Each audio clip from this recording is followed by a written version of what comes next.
So, dear students, dear guests, ladies and gentlemen, it's my honor and big pleasure to start our panel discussion with our two eminent guests, which I would like to introduce to you. First of all, it's His Serene Highness, the Sovereign Prince of Monaco, Albert II.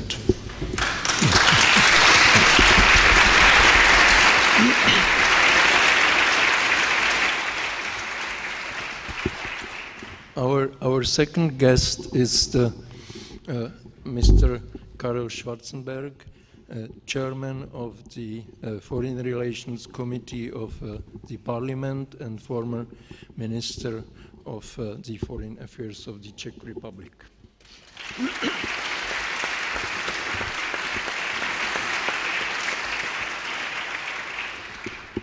So I am very happy that you have come in such big numbers, and I hope that we will together spend a productive time. First of all, we will introduce the discussion by short introductory speeches by His Serene Highness and Mr. Chairman, and then there will be a discussion where the floor will be mostly yours. So there will be people with microphones, and I hope that you already have prepared some good questions. As you certainly noticed, our title of our panel is Changing International Order and the Future of Our Planet. We will focus on the governance in contemporary world, especially from the point of view and from the viewpoint of the environment. So this is our topic, and I have the pleasure and honor to give the floor to His Serene Highness. So the floor is yours. Thank you very much, Professor Muldan. Minister Karel Schwarzenberg, Your Excellencies, Directors, ladies and gentlemen, dear friends, I was asked to be a little longer than 5 minutes, so I hope you will bear with me. I'll try to go as quickly as possible in my introductory remarks. It's a great honor for me to be here at the opening debate here today, the 21st Forum 2000 initiative, which I believe is extremely useful. The event's ambition is set out by its founders, Václav Havel, Eli Wiesel, and Mr. Sasakawa, of providing a platform to meet, engage in dialogue, and shed light on the world is, I think, a highly topical one. At a time where we are all confronted by countless varied and rapid upheavals, that the nature of them are sometimes violent and sometimes disturbing. I think we need more than ever to step back, to seek to understand, and to collectively come up with novel answers which are tailored to these challenges. Among these challenges, those currently facing our political institutions, whether national or multilateral, are numerous. They are the result of the convergence of several crises and our difficulties in resolving them. There are the economic difficulties which seem to loom ever larger. There are inequalities which seem to be forever widening. There are security threats of a new kind.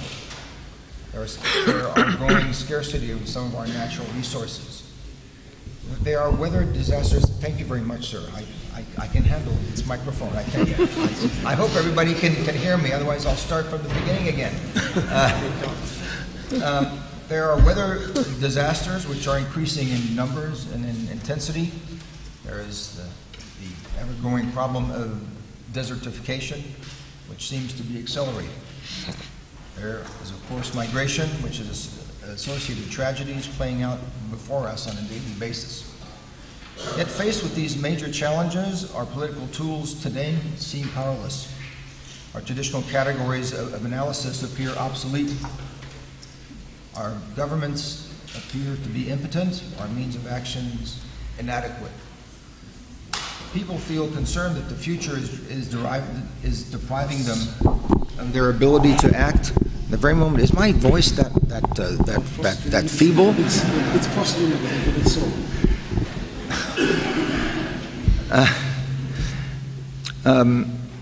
People feel concerned that the future is depriving them of their ability to act at the very moment when the world is becoming more threatening.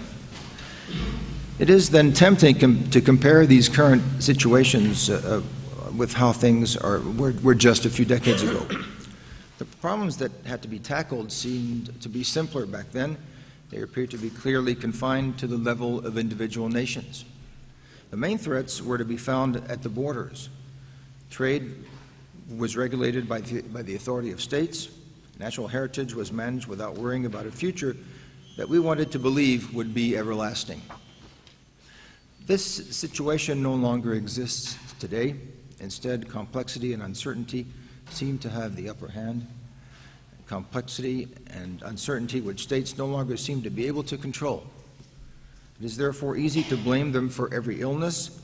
It is even easier to call for an impossible return to the past, as many anti-establishment movements are doing, demanding that states regain their omnipotence in order to revive old ways. Personally, I don't believe that this option is possible or even desirable. We will not abolish the complexity of the world. We will not reestablish its former compartmentalization. We will not undo the incredible movement toward openness, knowledge, and awareness, and the roots of our new perspective on the challenges of this century.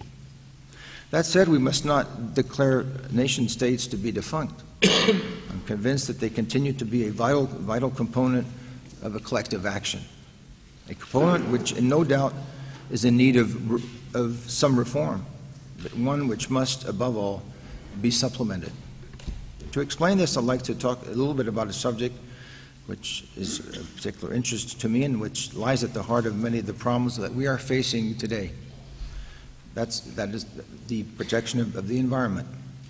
I'd like to speak from my own experience, both as head of state but as a leader of an NGO, since a large part of my environmental work is done through the foundation which I established some 11 years ago, a year after I succeeded to my father. Excuse me.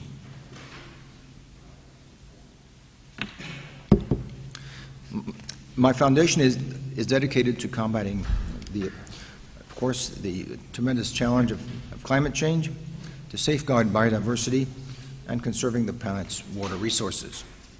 It operates on all continents with a focus on 3 priority areas: the Mediterranean, the polar regions, and the least developed countries.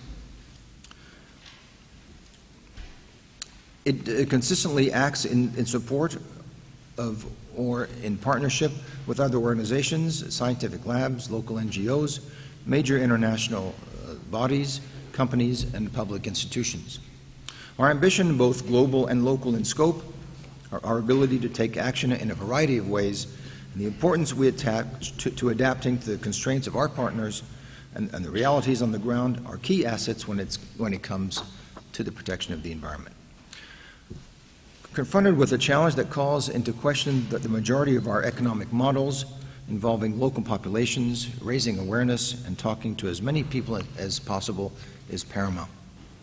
To build a new development model, we must be able to act as locally as possible, and we must persuade our peers to change along with us. This is particularly true against a background of crises and difficulties, which can encourage people to turn away from issues that they consider to be less pressing, even if this would be a grave mistake. This is the reason why I created this foundation, which has led or supported close to 400 projects worldwide during its first 10 years of operation. For I was convinced, as Václav Havel once wrote, the coming together of citizens in organizations, movements, associations, and unions is a necessary condition for the functioning of a very well-structured civil society. However, taking this initiative was not for me about calling into question the legitimacy, the relevance, or the ability to act of nation states, especially the one which I lead. On the contrary, it was about making available the means to act in a more comprehensive and more flexible way.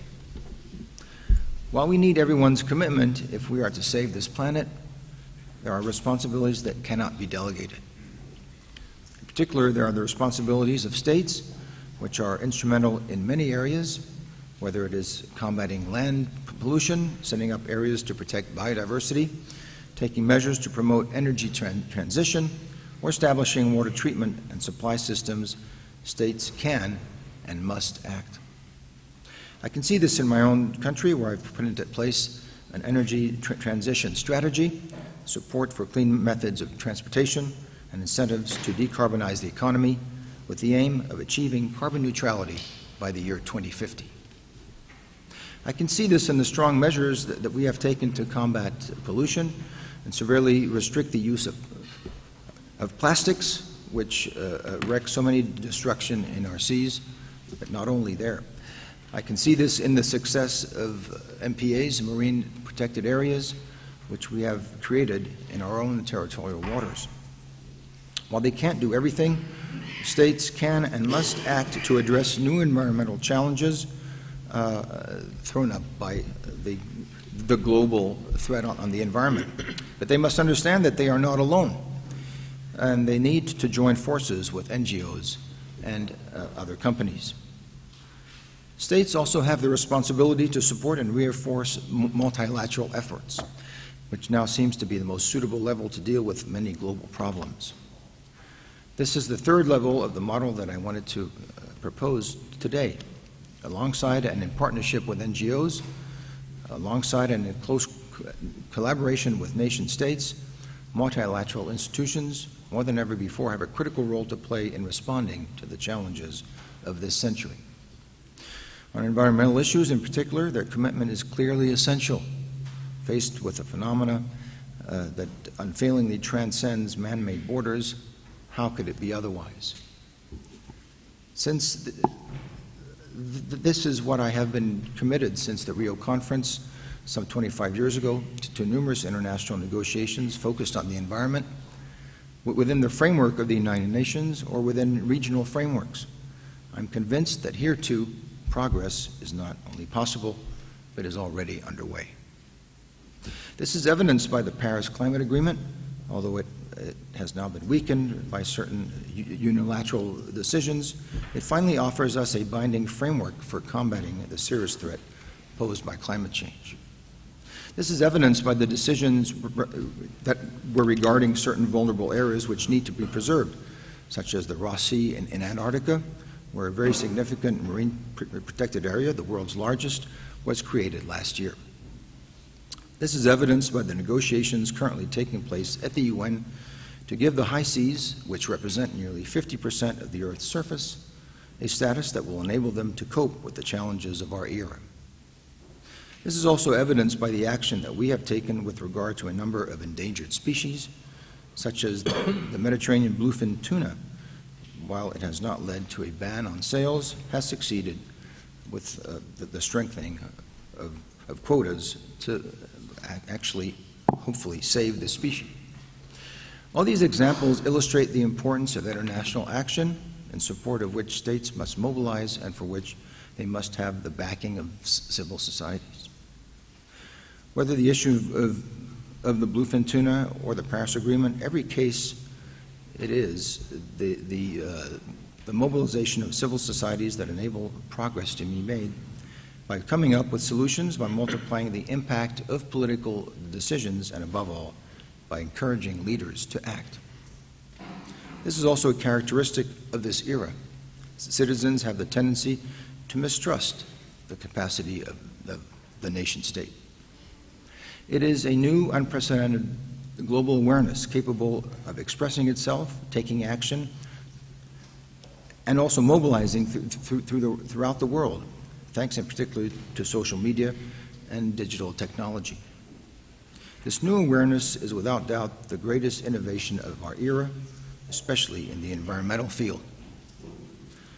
As someone who, as I mentioned earlier, took part in the first major international conference devoted to the subject in Rio in 1992, I can attest the incredible change which has occurred at the global level over the last quarter of a century. Something which was previously a secondary concern for a handful of informed minds has become a key issue in international relations, bringing together more than 150 heads of state and government in Paris in 2015, and engaging the interests of millions of our peers who are mobilizing. It seems to me that never before in history has such a change in mindset been achieved in such a short period of time. The corollary is, of course, a greater appreciation of these world's misfortunes, a new awareness of dangers which we did not see before. But isn't this global awareness shared by NGOs, states, and international organizations preferable to the blindness of those who would remain behind their borders, ignorant of what is going on elsewhere and what they might leave to their children and their grandchildren? This is the reason why, at the risk of coming across as an optimist, I want to focus on the new opportunities opened by this changing landscape. The opportunities of a power which is no longer limited to nation states alone, but is now shared between the awareness of responsible individuals and the mobilization of civil societies, NGOs, and innovative companies, the determination of committed states, and the ambition of multilateral organizations seeking to establish new rules. Is it me or is it warm in here? Fortunately, it's really low current. All of this is, of course, far from functioning perfectly as yet. The dangers in terms of the environment have never been so great. Time is pressing, and we do not know whether we will be able of saving this planet, its biodiversity, its climate, its oceans, its balance. It is now, as you know, getting terribly off balance, so much so that the business as usual, the scenario, if you like, of business as usual is now becoming not only indefensible, but cannot be considered as an option. And what we need to invent is a new sustainable way forward. Since we have been asked today to consider what might be done to stop humanity hurtling toward disaster, on the need to develop actions at different levels, in addition to those at the national level, and relying on the energy and goodwill of individuals. Because in the midst of all the uncertainties of our world, I believe that nothing would be worse than despair or loss of interest in our shared future. To conclude, Elie Wiesel wrote in the Testament, and if you allow me to quote his words, the real danger, my son, is named indifference. So let us be aware of this danger and keep our peers from giving into it.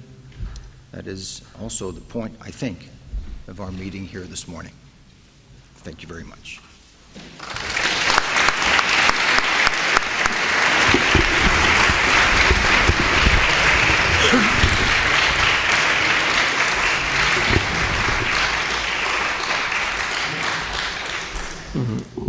Thank you very much, Your Highness, for your opening speech. I'm very happy that you mentioned especially your foundation, which I can witness as a member of the scientific committee who helps the Prince to accomplish his good intentions. That definitely on your part it is definitely not the danger of indifference, because you are not only talking about the environment and the marine protected areas and bluefin tuna and other things, but you are personally helping that to these initiatives. Maybe you may mention also the last event which was very much also in our media mentioned, and this is our good colleague and friend Bertrand Piccard to use his solar impulse, and because it's also connected to Monaco very, very closely. So thank you once more. I hope that it was an inspiring speech and that you will have a lot of questions. And now it's my pleasure and honor to give the floor to Mr. Chairman, Mr. Schwarzenberg. Thank you for the invitation. Ladies and gentlemen, also thankful that Albert mentioned the importance of the states. And because for the moment, maybe in the future the world will be different, but for the moment the states are the most important vectors in policy, whatever kind of policy. And now, of course, in the states, as far as they are halfway a democracy, political parties are also important.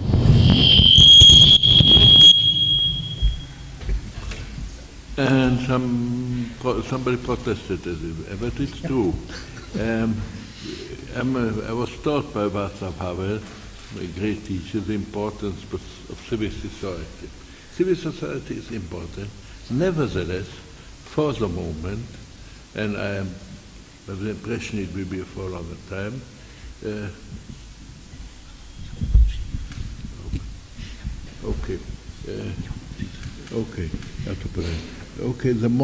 more important to make decisions are political parties. NGOs, and I belong to several of them, working them, can make pressure, they can influence the press, can influence even the public in their thinking, but the decisions, and that is an important thing, are made in political parties or then in the parliament and the government between the political parties. And there is a certain weakness of people who are engaged in different activities to protect our planet, to save the nature, and all these activities. We have a weakness, and I know it very well because I was belonging to some of these initiatives, that we prefer to be under people of the same idea, the same mind, and therefore, if I may generally call them green activists, tend to work in small political parties where the surrounding is comfortable, where most people agree with their ideas, and so on and so on. In some countries, some green parties had a considerable success. Nevertheless, they never became a green party. And in some countries where the Greens didn't achieve even that, they go into smaller political groups. Let's be realistic.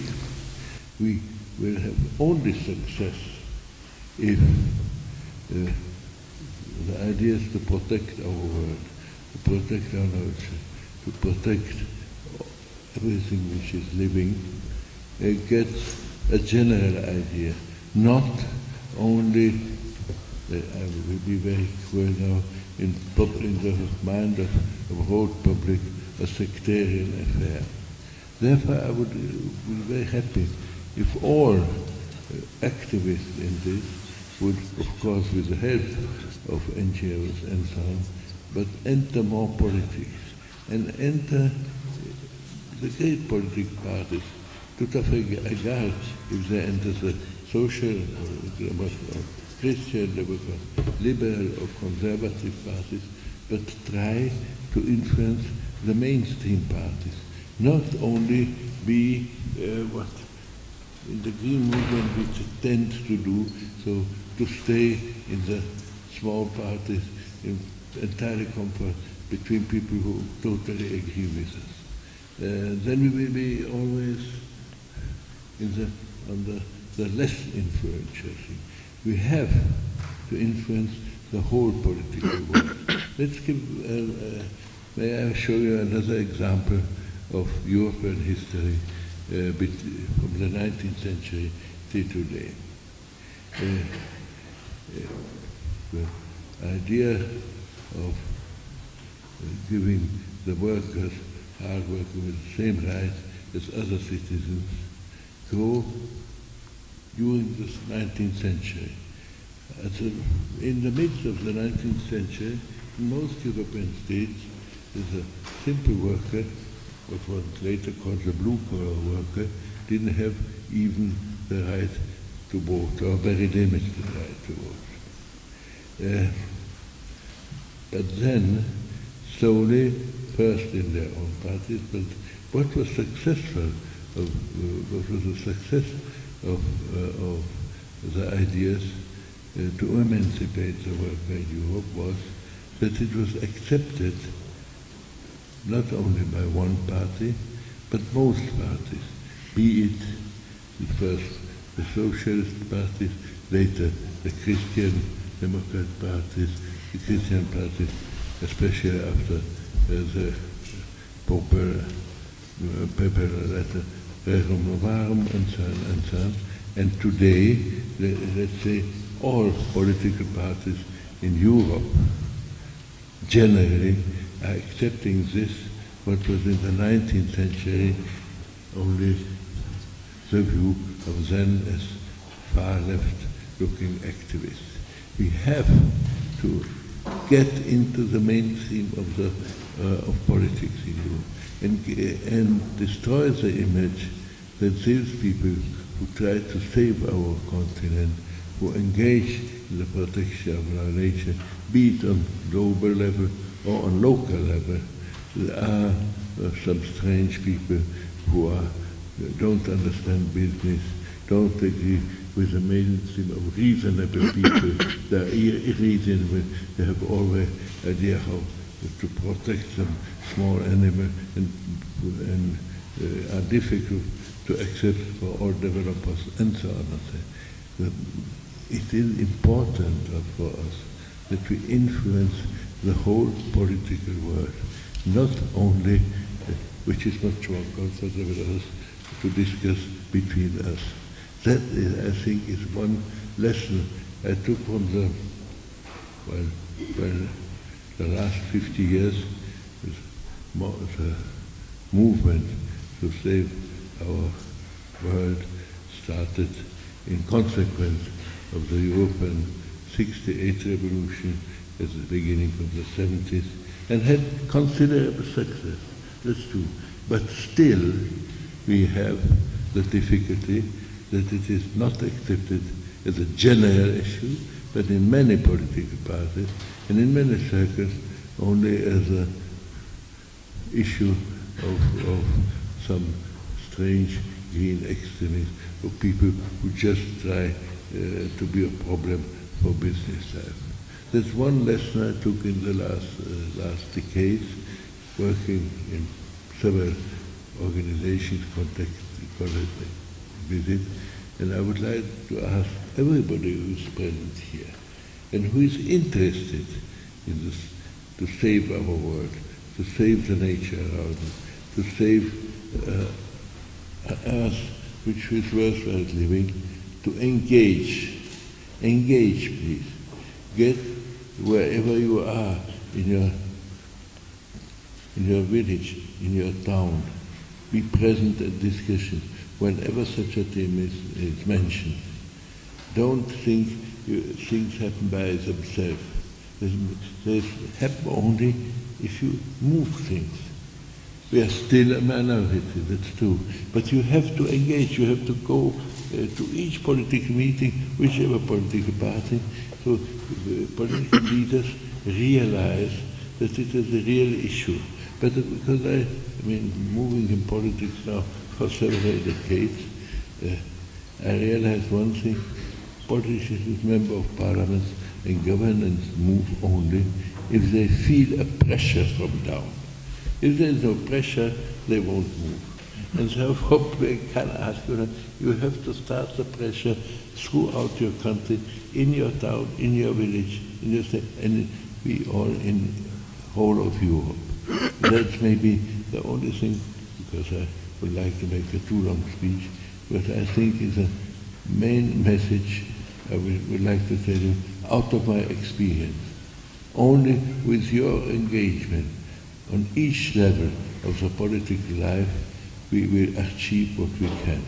If not, we will watch slow but consequent progress of destruction of our world, and I'm already now very sorry for my grandchildren, because I'm afraid they will see a very different world than I saw still in my childhood. Thank you very much.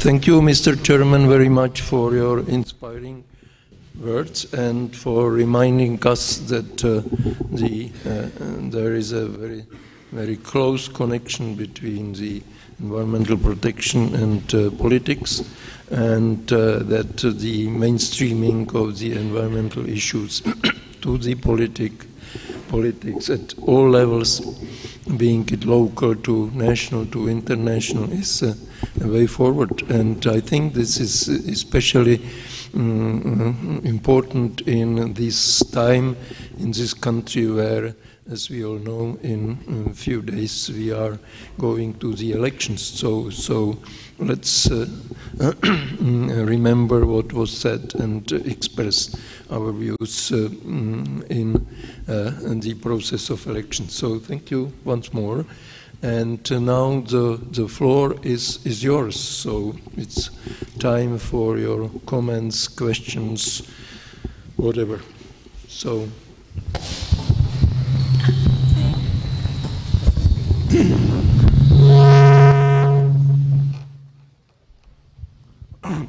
Union of European Federalists.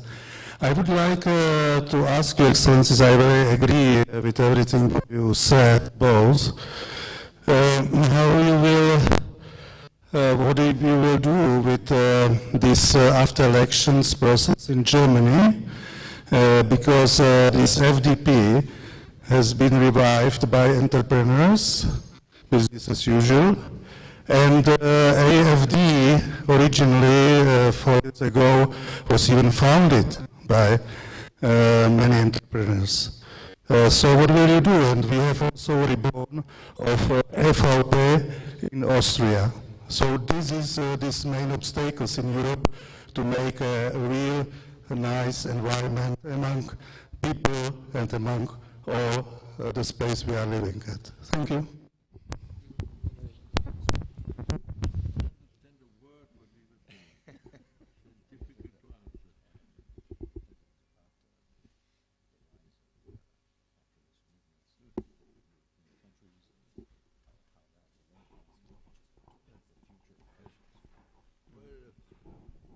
Perfectly true that populism rising its ugly head all over Europe.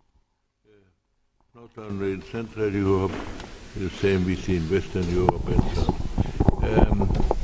Because I have the impression it's from one of the main reasons is the exhaustion of traditional political parties. The old parties, be on the left or on the right, which exist roughly for now 150 or 160 years, they don't know the answers today. They give the answers they invented in the 20s and 30s, but it's like a tea with the sachet you put already in the 4th or 5th glass of tea. This tea won't taste very much, and that's the recipes with the answers we get from the traditional parties. Nevertheless, of course, they have a great experience, There's quite a lot of members who really engage, and we shouldn't disdain them. But evidently, the old political parties don't know the answer. And our traditional politics, including myself, became boring. If you look at many of our traditional political leaders of the traditional parties, watch them on television or watch them during a speech, you start to yawn. And that's, of course, a difficulty for political success too, if you start to bore the people.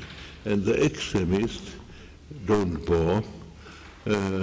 They're partly really funny because they're originally comics, like the leader of the Cinque Stelle in Italy. Some of the extremists by themselves are strange figures, so they amuse the people, and they will have a limited success. And of course, events like migration and so on support this development. Nevertheless, there is our chance. If people are bored by the traditional parties, why can't we use this wind of change too? Why is it that in some European countries, for instance, with the traditional social or Christian Democrats or liberal parties, there's the decay of the Green parties too? We have to realize that. Evidently, our movement in Europe became a bit of political papa too. That's a mistake. We have to think intensively how to make our issues more understandable to younger people who, of course, react quite differently than former generations. I mean, the former generation didn't have this flow, an endless flow of information without selection we have today with a computer, with television and so on. They don't have a clear orientation now. No, and it is a difficult time for politics, but this is a time, as always, with great chances. And I do think that we missed, and that's our mistake, and that's our failure, that when people got tired of the great parties in Europe, that the movement to save our nature didn't have the great success, and some nationalist extremists and some even racists and so on had more success than we. That's our mea culpa. We should think, what are we doing wrongly? So those others who will destroy the world, not save the world, have such a lot of success. Thank you. Sorry, if I may, I completely agree, of course, but I also would just add that when, in times of, and this goes back, I think, to what I was saying, in times of great crises and of numerous crises, and of course in Europe, we are faced with a lot of insecurity, and insecurity also with the tremendous crisis of the migrants. And when these different crises happen all at once, then you have people that are not only unhappy, but are frightened. And when they're frightened, they sometimes are tempted to turn to other voices and to other ideologies, unfortunately. And so that's why we absolutely need to, I would think that everybody has to reconsider, the traditional parties have to reconsider their presentation and their way of engaging people and getting them to, to gain their confidence, of course, but also to put new policies in place that will satisfy the populations. Okay.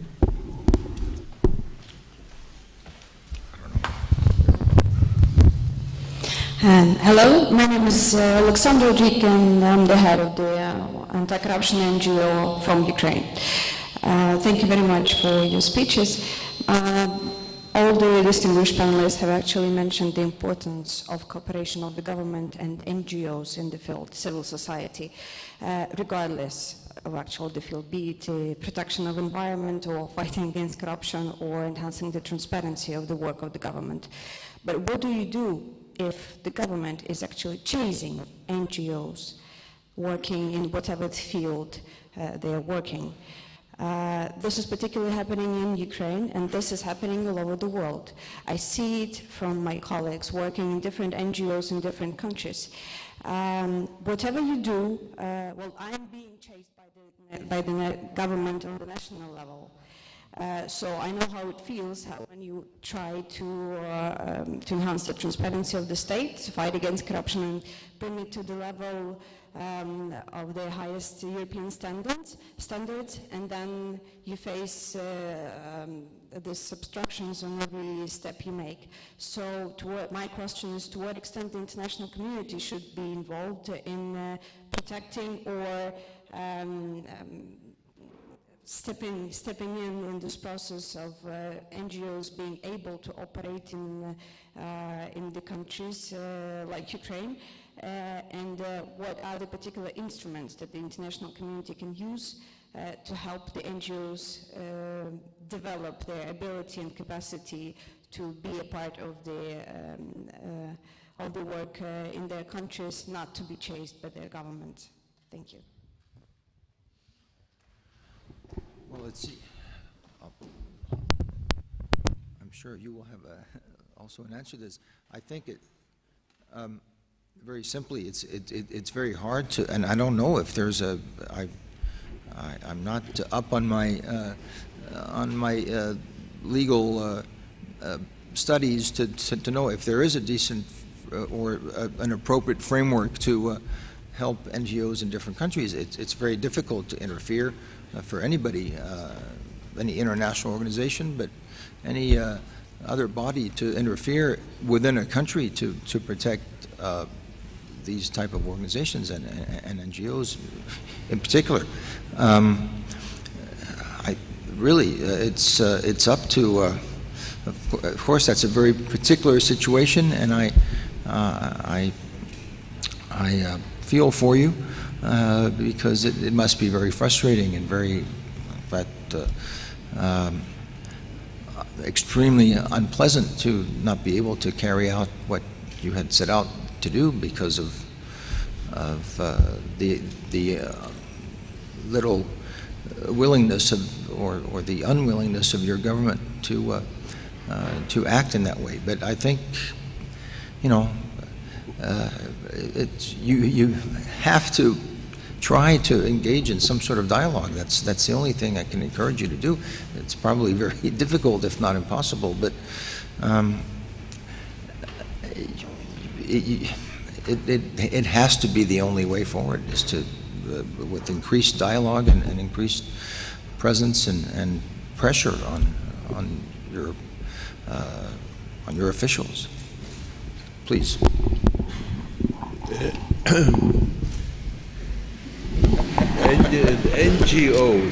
NGOs, and as I told you, I was a member of several of them, tend to have the impression that because of their lofty ideas, they should be supported by everybody. That's pure nonsense. Any idea which you like to press into the public, you have to fight with it. Nobody will support you. We should be happy if we are living in countries like this one and in most European countries where NGOs are tolerated, even sometimes get some money from the state, rarely, but still. And we should look at the countries, beginning for Hungary, through the Russian Federation, where they suppress NGOs because they are not under political control. There are countries who like to suppress and guide the NGOs so they fit in the policy of the ruling parties. If that doesn't happen, I'm already very happy. But don't expect that anybody will help you only for your lefty ideas. Never in history it happened. Politics is lamentably, but it's true, the fight for different interests, and the man who has other ideas, but maybe he will earn more money on it than you have, will have more support. You have to fight tougher. Don't expect that the state will support NGOs only for their lofty ideas. Never in history it happens. We have to fight our way ourselves. We have to fight more, work more, and then we will succeed. But don't expect any support from the state, please.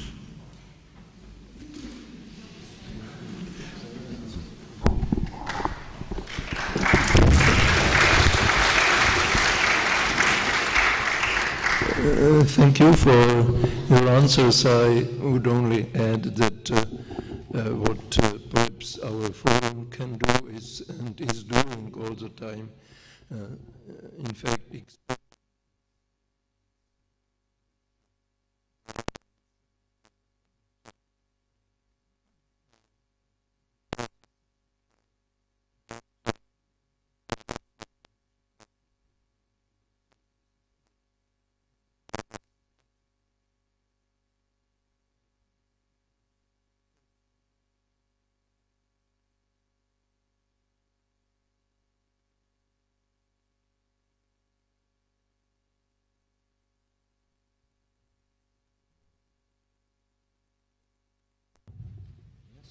Good morning. My name is Dr. Avni. I teach at the Charles University. I'm an analyst by training. But I can see this Okay, with microphone. I have studied economics, which is science for simple-minded people. So if I'm thinking about today, I see that there are basically 3 ways how to help the environment. The problem that there are too many people, we consume too much, and the other way how to help it is by producing what we eat or what we consume more efficiently. Also here, up, down, up, down. Yeah, we have to go without. So my question is, if I'm trying to have a look at what can really be done, I see that with how much we consume, it's a matter of habit, which is a long-term issue. In terms of technology, it's also a long-term issue. So we can really have a look at is the population and what are the projections that we do with the population in the world. And if we have a look at the projections of the world population for the next 2 decades, we see the population doubling in Africa in the next 2 decades. We also observe that today the granary of the Mediterranean, Egypt, the country of Egypt, is in total importing the total excess of production of food from the European Union. So even at the moment, it's very difficult. So my question is, there is a mentioned way how to do about it, and it's to increase the rights of women in Africa, because the woman typically doesn't want to have 8 or 9 kids because it's really difficult to handle it. So the easiest way is to do something like the German Foundation Weltbevölkerung, so world population, to help people with their rights. And so my question is, how do you see this issue as how high is it on your agenda? If it is number 1, 2, or 3, or 3 or over? Maybe you might mention to the foundation.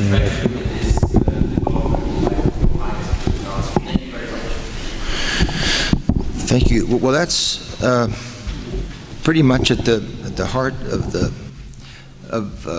the debate. What are we going to put in? What are we going to be able to put in place? I'd say all of us, all of our countries, but all the stakeholders involved. How are we going to manage in a world in a few years, and it's only 30 years down the road, of 9 or 10 billion people on this planet? How are we going to produce more food? How are we going to transport people? How are we going to live? A lot of people will be, most of the population will be in cities. But also, as you mentioned, continents like Africa will double in population. How are we going to manage all of this? It is by, and we've addressed this in my foundation at different levels, with issues of clean mobility, with issues of finding the most sustainable ways possible to move forward. And of course, that's why one of the focuses of the foundation is also on developing countries, to help them find the best solutions, not only for to empower women and to have them not be forced to or worried about taking care of large families. Also, the reason of large families is not so much a birth control issue, but also that there was, as you know, in these countries, there's still a high level of infant mortality, and so they want to be able to have large families so that their children can help them with their everyday chores. If they're farmers or if they live in rural areas, of course, it's always important to have more hands to help in daily activities. But so we have and there are different studies that have made these projections and have suggested different routes. But that's why we need a lot of good-minded people and experts and different in different areas to help us try to imagine this future that's down the road that's extremely uncertain. If there are the problems that we are having today, how are we going to manage? I don't know what a world of 9 or 10 billion people is going to look like. It frightens me as well. But that's why we have to work all together, governments, international organizations, NGOs, different components of civil society, and also scientists. Science is extremely important. They will provide the information and the data that we need to help make these choices. But and it cannot be otherwise. And of course, it's got to be sound and independent science, and not manipulated by either extremity of the sphere.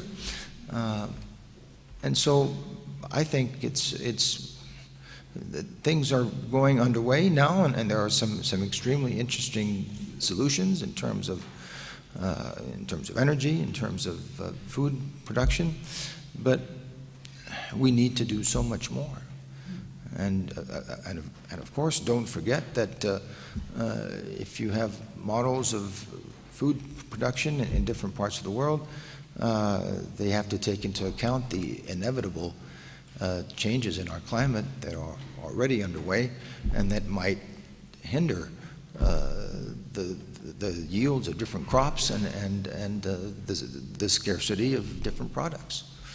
So that alone is also not only a danger for us not having enough food, and when you don't have enough food, people get very agitated, and that was also the cause of many crises in the past. So we have to put our minds together to find the best solutions forward. Okay, thank you. Where is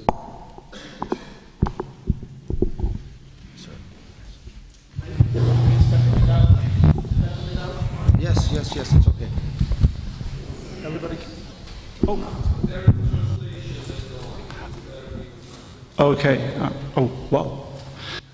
So I'm Chris Hardell. I'm a visual artist and an art curator.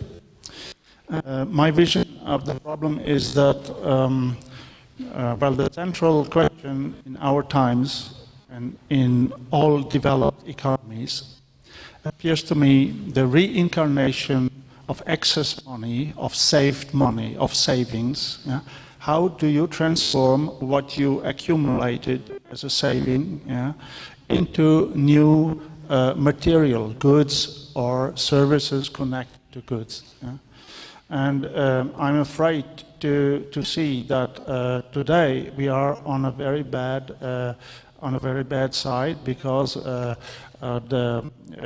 especially the nouveau rich countries have only material dreams, like polluting items like big Mercedes cars. To Albania, one of the poorest countries, the dream of every Albanian is to have a big Mercedes. Yeah? So I don't see how we can solve it. Globalization and excess money saving, which very often is illegal. Yeah? It's criminal money very often. Yeah? So the solution, to my opinion, is to find ways to reincarnate this excess money into culture, education, and arts. If we don't implement culture on a world scale, I don't think we will have any solution in the environmental field, and also will not have any solution in the social and political field, because uncertainty, to me, is the result of an unfair or unbalanced redistribution of wealth. Yeah? My question is, fiscal paradise, I'm a bit polemical. What about the fiscal paradise like Monaco? How do you see a way to force the super rich to contribute the planet's, let's say, to saving the planet? Yeah? One last, the Kingdom of Naples, in 1600 had exactly this, this problem. Yeah? The rich and rich reincarnated, invested, you would say today, into social works, of which which were only possible through the culture of redistribution of excess money. Yeah. Thank you. Well, I feel very. It was a very interesting question. I feel very comfortable in answering this because, just to speak about Monaco alone, we almost 7% of our budget is dedicated to culture and education, and I don't think there's another country that can claim this. Of course, we don't have any military expenses, and thank God for that. So we have we are able to do that, but we are able to do also a lot of things in not only in culture but in environmental issues, in other and in humanitarian aid, because there are a lot of very generous people in our community, and we are thankful for that. How can we redistribute wealth in a more equitable way? Well, that's a worldwide issue. That's not one of fiscal paradises. By the way, Monaco is not considered a fiscal paradise anymore because we have adhered to to all of the existing standards of fiscal responsibility, and we've been able to sign some 30 now different agreements of exchange of information with other member countries around the world that have adhered to the same guidelines. Of course, we offer different things, and we offer also a very secure environment. That's why we have. That's why Monaco has been attractive to a lot of different people who have moved there. But of course, you can't force people to give more of their wealth to different institutions or to different causes. But you can entice them to do that in different ways, and it will take too long to get into that. But I think that momentum is underway, and mentalities are changing, and you see. I'm not talking about, of course, in different countries. You will always have people who want to spend their money on the big fast cars, but you have to try to make them understand that, and try to make attractive more different ways of transportation, and the move toward electric cars. That's what we're also doing in Monaco. For many years now, we've given very attractive incentives for people to purchase hybrid or electric vehicles. That's just one example, but it can be up to 30% of the purchase price of the vehicle. So I think that's an attractive proposition, and that's why we're a small country, but we have almost what is it? Over 600, over 500 private hybrid or electric vehicles. It's probably not much for you, but for a population of 37,500 and different nationalities, it's a good start. Of course, we want to get that number increased, to see that number increase in the next few months and years, but you have to start somewhere. And so it's a very complex issue, but I think that we are moving in the right direction. I may witness that several grants which were given by the foundation of His Highness have the elements of culture. So this is what definitely the foundation is also supporting. So just to add to that question. Okay, so more questions?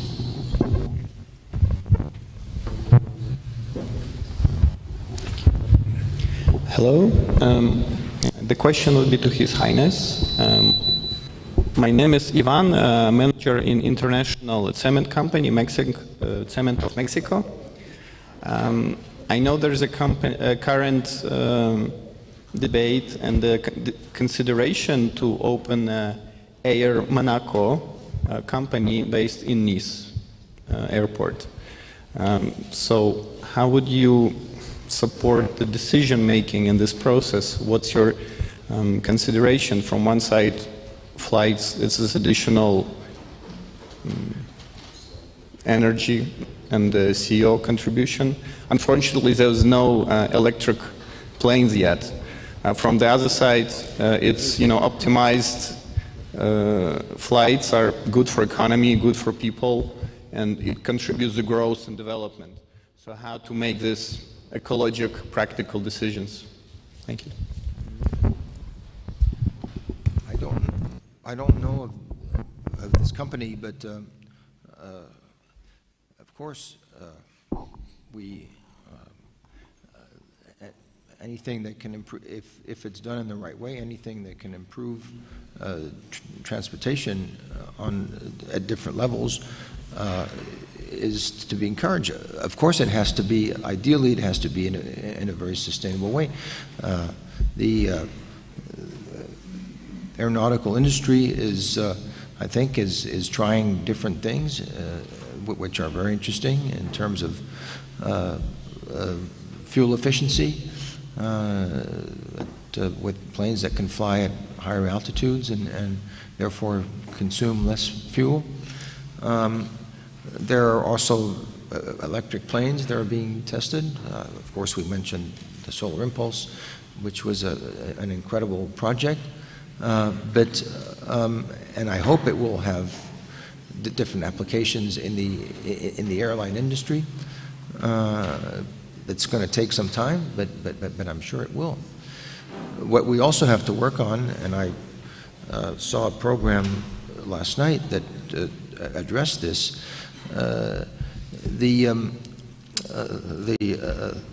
The International Maritime Organization has said that they were talking to the president of the International Maritime Organization, and they have to do a lot of work because in all things considered, ships and cargo ships and passenger ships contribute more to CO2 emissions than the airline industry.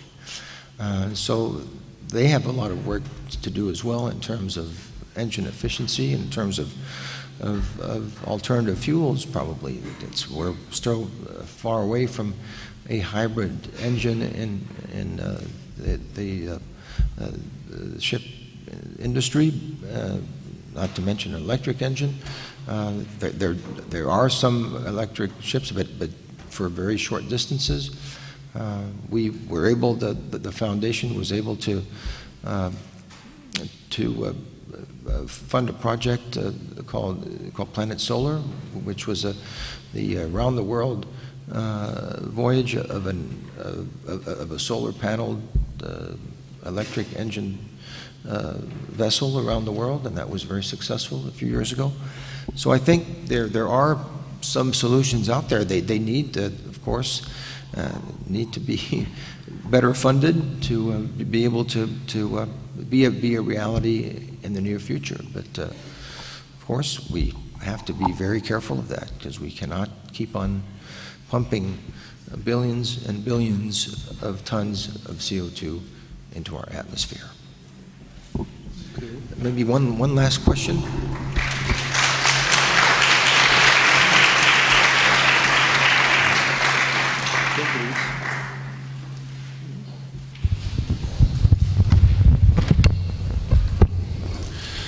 Thank you. My name's Frank Grapple, František from New Zealand, from Rotorua, New Zealand, the heart of the North Island of our country. Honoured to ask you a question. And Carol, are you still awake? Yeah, dobry. Just checking because I'm half Czech. My father's from the Czech Republic, from Brno, so I've got the Maori-Avian connection. I'm a Maurovak, the first of my kind. After listening to everybody's questions and statements in political context, I would just like to keep it simple from a Maori point of view. As we've found out on our travels here in the Czech Republic, with discussions with many politicians also, and we also remember when Václav Havel was our guest in Rotorua, our city, New Zealand, in 1995 for 2 days. He was a great friend of ours, and also Alexander Dubček in 1991 when he was staying at my home for a 4-day period. And I was very surprised how we could just speak simple without talking in circles. As I found out in Czech Republic, many people are talking in circles and very technical with the answers. And sometimes I'm wondering if the question's actually answered. So I would just like to ask, to get to the point, is when did we forget as people, when we were born, to share ourselves with each other and to share our spirits? We talked about food shortages, for example. I see in New Zealand food being wasted all the time from people who have got more than enough money to buy 20 different houses. And I'm wondering why, even when I'm coming to a beautiful country like the Czech Republic, which is like a second home for me and for our group here, for Kari Rotorua, why when we're staying with the poor people in the villages and the poor people in Prague, they give us more than the rich people do, even though they don't have anything. So I don't see why it's a problem or a technicality for all the rich people around the world to ask all their rich friends to throw some money at everybody. And what are you going to do with it when you die? Give it to the next rich person? That's too easy. So I guess my point is to say, I wish that people around the world, like they would remember here when it was Czechoslovakia, especially the youth of today that seem to have forgotten and have seemed to become more selfish, that they don't realize the privileges that were taken away from the Czechs and Slovaks, that you couldn't travel outside your own country to many different places like you can now, that we couldn't have the opportunity to listen to Bedřich and Prince Albert and Karol when he's not sleeping. I mean that with love, by the way. Just for the youth to remember that, because you are the next generation. Some of these old farts that are still around now don't care. They're on their way out, but you're the ones who can change it. But remember your history. Don't ever forget the Prague Spring. Don't ever forget 1942 with what happened with Reinhard Heydrich. Don't forget about the Austro-Hungarian Empire when they ruled you for 300 years, because you're here to change and make the possibilities happen. And if you don't start doing it now, if you just keep listening to the same people that tell you what you want to hear, nothing is going to happen. And we've seen a lot of hope, also in Monaco as well. You're making wonderful examples there, and we really respect that.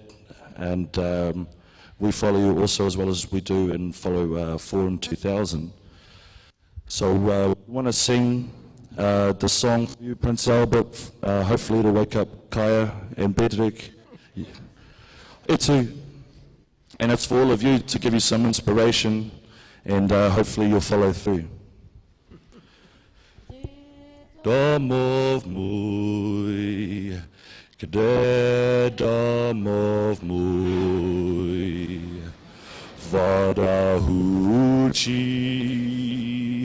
polučínak, body sú mi poskalinak, sade skví se jara květ, zemský raj to na pohled, a to je ta krásná země, země česká, domov můj, země česká, domov můj. Kia ora.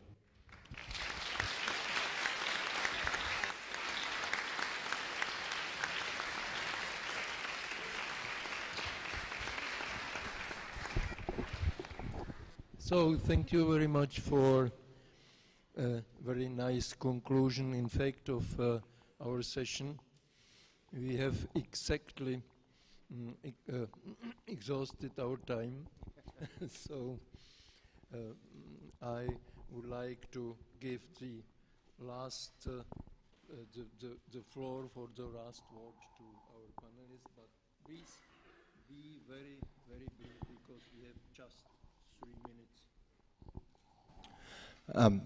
Thank you very much. This was a wonderful time here with you, and thank you very much for your comments, and thank you for all your questions. And just want to leave you that, and especially to the younger people in the audience, you can make the changes that you want to see happen in the world. It's up to all of us, but it's up to the next generation also to take charge of these issues and to build the world that you want to see for yourself, but for your children and the other generations that will come after you. Thank you.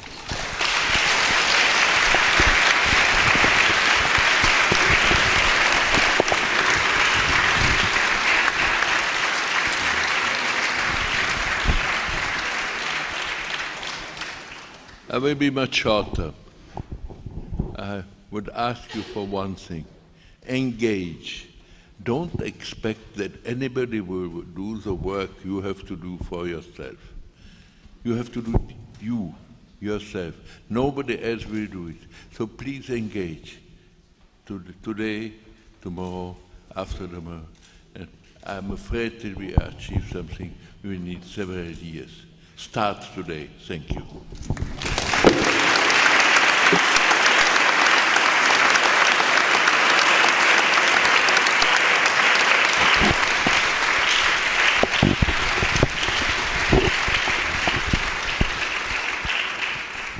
So thank you all for coming. Thanks certainly our panelists, and have a good day today.